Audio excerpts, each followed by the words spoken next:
அனைவருக்கும் வணக்கம். பழனி அந்த 100 கோடி ரூபாய் நில மோசடி வழக்கு, அந்த வழக்கில் நிறைய பேர்த்த கைது பண்ணாங்க. அந்த கைது பண்ணதில் ஒரு இஸ்லாமியர், அவர் தான் மூளையாக செயல்பட்டிருக்கார். அவர் திமுகவை சேர்ந்த அன்வர்தீன்கிறவர். அவர் 2 நாளைக்கு முன்னாடி மதுரை ஜெயிலில் நெஞ்சுவலி காரணமாக இறந்துட்டதா சொல்கிறாங்க. அதே மாதிரி அந்த நிலத்தை பதிவு பண்ணி கொடுத்த பதிவாளர் ஜஸ்டின் மணியன், அவர் நெஞ்சுவலியில் சீரியஸாக இருக்கிறதா ஐசியூவில் இருக்கிறதா சொல்கிறாங்க. இது எல்லாத்துக்கும் ஒரு சந்தேகத்தை கிளப்புது. என்ன காரணம் அப்படின்னா, இந்த குற்றத்தில் யார் பின்னாடி இருக்காங்கிறத கண்டுபிடிக்க முடியல இன்னும். இது நிறைய பேர்த்த கைது பண்ணியிருக்காங்க. ஆனால் அது பின்புலமாக இருந்த அந்த முக்கிய புள்ளி யார், இந்த நிலத்தை அபகரிக்க நினைச்சது யார், உண்மையாகவே இந்த சொத்தை, இந்த பொது சொத்தை யார் அபகரிக்க நினைச்சாங்க அப்படிங்கிறவர் இன்னும் கண்டுபிடிக்கல. இதை கண்டுபிடிக்கணும். இது அதுக்குள்ளே ஒவ்வொருத்தரும் இறந்துட்டு வந்தாங்க அப்படின்னா, முக்கியமான சாட்சியாக இருக்கவங்க இறந்தாங்க அப்படின்னா, இந்த குற்றத்தை அப்படி மறைக்கிறதுக்கு செய்த சதியா அப்படிங்கிறது எல்லாரும் தமிழகத்தை சேர்ந்த அத்தனை மக்கள் சந்தேகப்படக்கூடிய ஒரு சூழ்நிலையில் இருக்காங்க. அதனால தான் சொல்கிறேன், திருப்பி சொல்கிறோம், இந்த அன்வர்தீன் இறந்ததை தீவிரமான முறையில் விசாரிக்கணும்.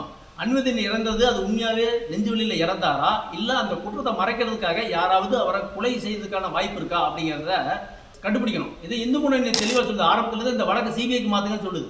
ஏன் சிபிஐக்கு மாற்ற சொல்கிறாங்க அப்படின்னா, சிபிஐயோட விசாரணை மாநில அரசு விசாரணை மாதிரி இருக்காது. இந்த தமிழகத்தை சேர்ந்த எந்த முக்கிய புள்ளியாக இருந்தாலும் உடனே கைது பண்ணுவாங்க. அதனால சிபிஐக்கு மாற்றுக்கணும்னு சொல்லி இந்து முன்னணி தொடர்ந்து கோரிக்கை வச்சது. அந்த கோரிக்கையை இந்த அரசு நிறைவேற்றாம சிபிசிஐடி வச்சு விசாரிச்சாங்க. விசாரிச்சது நல்ல விஷயம் தான், கைது பண்ணிட்டு. ஆனால் கைது பண்ண குற்றவாளி அந்த மத்திய சிறையில் இறந்து போறாரு அப்படிங்கிறது சந்தேகத்தை கிளப்புது. அதே மாதிரி அந்த பதிவாளர் ஐசியூவில் வச்சிருக்கிறது சந்தேகத்தை கிளப்புது.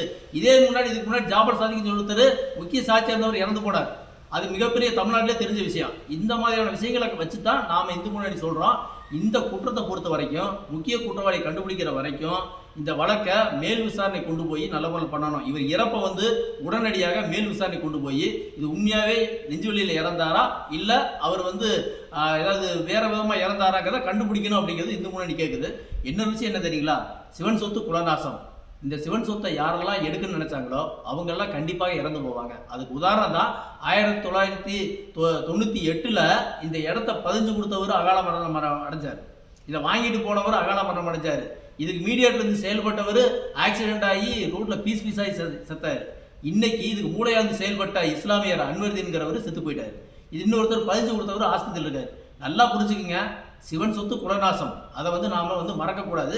அதே மாதிரி இந்த அன்வர்தீன் கொலையில என்ன மர்மம் இருக்குங்கிறத கண்டுபிடிக்கணும். நன்றி, வணக்கம்.